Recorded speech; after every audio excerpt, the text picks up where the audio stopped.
ধুবুৰী লোকসভা সমষ্টি ৰাইজে বুজি পাইছে যে মৌলানা আজমল চাহাব আৰু হিমন্ত বিশ্ব শৰ্মা ডাঙৰীয়া একে দুয়োজনৰ একে চিন্তাধাৰা আৰু দুয়োজনে মিলি আছে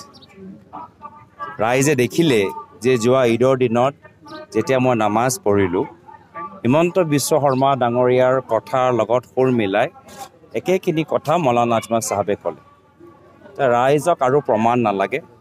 ৰাইজে এতিয়া AIUDF দলটোক বিজেপি বি টিম হিচাপে গ্ৰহণ নকৰে ৰাইজে AIUDF দলটোকেহে বিজেপি ভাবে মৌলানা আজমল চাহাব আৰু হিমন্ত বিশ্ব শৰ্মা ডাঙৰীয়া দুজন বেলেগ চকুৰে নেদেখে একে চকুৰে ৰাইজে এতিয়া বিচাৰ কৰিবলৈ আৰম্ভ কৰিছে আৰু সেই কাৰণে ৰাইজে এবাৰ সিদ্ধান্ত লৈ লৈছে যে গণতন্ত্ৰ ৰক্ষাৰ লগতে এই দুয়োগৰাকীৰ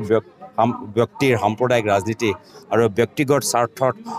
থকা ৰাজনীতি শেষ কৰি আমি হাতৰ চিহ্নত ভোট দি ৰকিবুল হুছেইন ডাঙৰীয়াক জয়যুক্ত কৰিব লাগিব আৰু ধুবুৰী লোকসভা সমষ্টিত যেতিয়া আমাৰ কংগ্ৰেছ দলৰ জয় হ'ব তো নিশ্চয় ইয়াৰ প্ৰভাৱ আহা বিধানসভা নিৰ্বাচনত দিছপুৰত পৰিব ছাৰ এই কলম আৰু কাগজৰ লগত লৈ অংকৰ বিজেপি দল কৰি থাকক আমি ৰাইজৰ আবেগ আৰু ৰাইজৰ বিষয়বোৰ লৈ আমি নিৰ্বাচনী প্ৰচাৰত নামিছোঁ ৰাইজৰ যেতিয়া আশীৰ্বাদ আমাৰ লগত আছে তেতিয়া আমি জানো যে আমাৰ ফলাফল ভাল হ'ব আৰু 4 জুনত যেতিয়া গোটেই বিজেপি দলৰ অংকৰত যেতিয়া মানে ভুল প্ৰমাণ হ'ব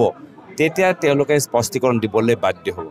আমি ৰাইজৰ হৈ প্ৰত্যেক সমষ্টিত আমি মাত পাতি গৈ আছোঁ আৰু এইবাৰ আমাৰ জয় হোৱাটো অসমত আৰু দিল্লীত প্ৰায় নিশ্চিত হৈ গৈছে ধুবুৰী সংসদীয় সমষ্টি বিভিন্ন জেগাত ঘূৰি আছে গতিকে এই ক্ষেত্ৰত বদৰুদ্দিন আজমল বা জাভেদ ইছলাম কোনো ধৰণৰ হেঙাৰ হ'ব নেকি গৌৰৱ কি ৰকিবুল ইছলাম জিকাৰ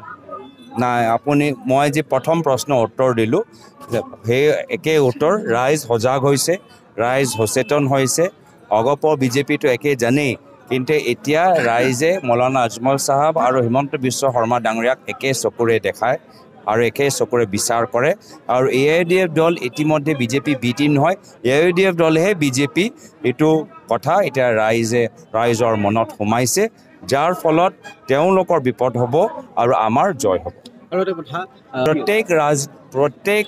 সমষ্টিৰ ৰাজনৈতিক পৰিৱেশ বেলেগ মোৰ যোৰহাট লোকসভা সমষ্টিটো CPM-CPIML দলে আমাক সহায় কৰিলে তো যোৰহাটৰ পৰিৱেশ বেলেগ বৰপেটা পৰিৱেশ বেলেগ কেৰেলাত আমি CPM-CPIMৰ লগত যুঁজি আছোঁ ডিব্ৰুগড়ত তেওঁলোকে আমি দুয়োটাই আমি অসম জাতীয় পৰিষদ দলক সহায় কৰিলোঁ তো সেইকাৰণে মই ৰাইজৰ বিবেকৰ ওপৰত মোৰ ভৰসা আছে আৰু ৰাইজে ভালদৰে বুজি পায় যে বিজেপি দলটোক পৰাজিত কৰিবলৈ কোন দলটোক সমৰ্থন কৰিলে আমি বিজেপি দলৰ পৰা মুক্তি পাম